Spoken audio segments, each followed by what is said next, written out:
काशी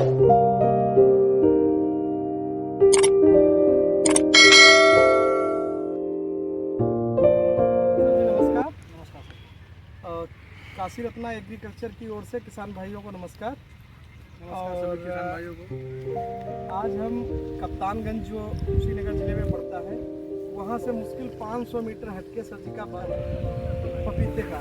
यहाँ पे पपीता की कोई पारंपरिक खेती नहीं होती। यहाँ का किसान जो है अभी पपीते की खेती को नहीं करता है। जहाँ तक भी हम गए कहीं भी पपीते का बगीचा नहीं मिला। हमारे यहाँ से एक लोग और अभी पीछे यहाँ से पिपराइज के पास लगाए हुए हैं, यहाँ पे सब्जी का बगीचा है। तो मैं सर जी से पूछना चाहूँगा कि सर जी पपीता का विचार कैसे आपके मन में आया?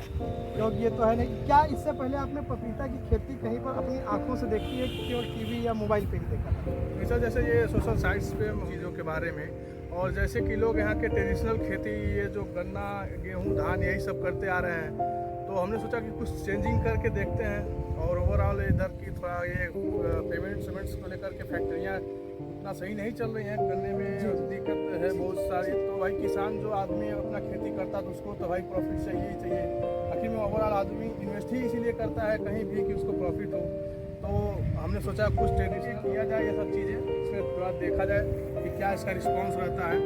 तो जैसे कि सोशल साइट्स पे देखते देखते काशी रत्ना के बारे में पता चला, फिर हमने कांटेक्ट किया कंपनी से और अपना फिर उधर से अपने पौधे डिलीवर हुए। फिर उनके मार्गदर्शन में सब हुआ है। अभी तक जितना भी रिस्पॉन्स है कंपनी के थ्रू ही है। आप जैसा भी है, जैसा सर जी कभी भी पौधों पे कोई दिक्कत समस्या आती है, क्योंकि जैसे आप जो खेती कर रहे हैं उनमें पता रहता है कि ये पत्ती जो है उसमें क्या दिक्कत है। इसमें कुछ नई चीज़ें हैं कि वायरस लगता है, इसमें फंगस लगता है, रोग दिक्कत समस्याएं ज़्यादा होती हैं।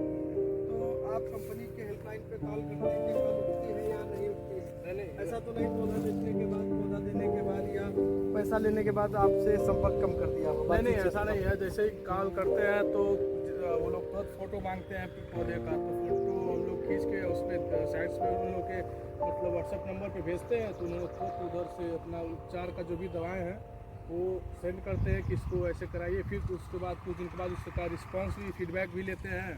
तो अच्छा रिस्पांस है ओवरऑल जो भी है। अच्छा सर जी, ये हम जानना चाहेंगे पपीता में शुरुआत में मोर्टेलिटी गलन की एक बहुत बड़ी दिक्कत आती है, और ये दोनों बगीचे में हमारी समझ से जहाँ तक मैं अगर गिनती करूँ तो ये मुझे 3500-3000 के आसपास पौधे दिखाए। तो कितने % पौधे मर गए थे स्टार्टिंग में? सर तो हम नए किसान थे तो मोर्टेलिटी रेट था बढ़ गया था, क्योंकि मुझे पता नहीं था। और जैसे मिट्टी को एक बार सिंचाई कर देना चाहिए था, जो मुझसे नहीं हो पाया था। और टेम्परेचर ज़्यादा था मिट्टी का उस टाइम, इसमें पानी डाला गया तो उसके उमस से भी कुछ पौधे मर गए। अच्छा, तो उसकी वजह से दिक्कत हुआ था, लेकिन बाद में फिर कवर हुआ सब सारी चीज़ें। सर जी दूसरी चीज़ ये है कि इसमें आपका ये कितने दिन का बगीचा, इसमें कितना आपका लगभग इन्वेस्टमेंट हो गया होगा? यही मान के चलिए 15 फरवरी को लगा था ये।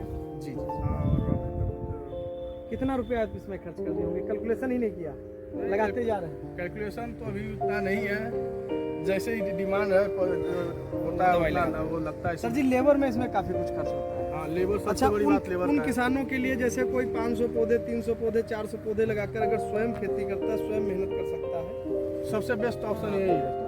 तो मान के और चलिए कोई फसल एक पौधा जो है इसका सर जी 50-60 किलो से लेकर 1.5 कुंटल तक उत्पादन देता है। अगर 70 किलो का भी दिया तो 1000 पौधे से 700 कुंटल का उत्पादन मिलता है। और पपीता की अपने यहाँ पे गोरखपुर के आसपास जो भी है 20 रुपये से कम रेट कभी भी आप 2-4 साल से नहीं देखे होंगे। अगर गया भी है तो दिसंबर जनवरी के महीने में जा सकता है सर्दी में। बाकी इस समय भी पपीता थोक रेट आपके यहाँ 35 रुपये है आज, और फुटकर रेट 50 रुपये। 50 रुपये में वो पपीता है जो थर्ड क्वालिटी। अगर एक क्वालिटी का पपीता जो निकलेगा बढ़िया फ्रेश, वो पपीता आज भी आपका 60-70 रुपये। सर जी अगर कंपनी के विषय में फीडबैक आपसे चाहा जाए तो आप क्या देना चाहेंगे जरा हमारे किसान भाइयों को? कंपनी का ओवरऑल जो भी रिस्पांस है बहुत अच्छा है। मतलब कॉल करके जब भी कॉल किया जाए उधर से कॉल उठता है, जो भी दिक्कत रहता है उसके बारे में मतलब वो लोग राय देते हैं, विचार देते हैं, फिर दोबारा उसका फीडबैक भी लेते हैं। ऐसा नहीं है कि मतलब ऐसे कोई बेकार कंपनी, ऐसा कुछ नहीं कहा जा सकता। जब भी अच्छा खासा सर जी अपना फिर आपको बताया जा रहा है, ये जो पौधा है ये मेल नहीं है, ये उभयलिंगी प्लांट है। और इसमें फल कम बनेंगे लेकिन बनेंगे जरूर। ये जो आगे बनना शुरू भी हो गए हैं, इस तरीके से इस पे प्लांट में फल जो है बनेगा। ठीक है सर, बहुत बहुत धन्यवाद, हमें अपना कीमती समय दिया। धन्यवाद सर।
छठे महीने में बन चुका है और 6, 7, 8 अक्टूबर में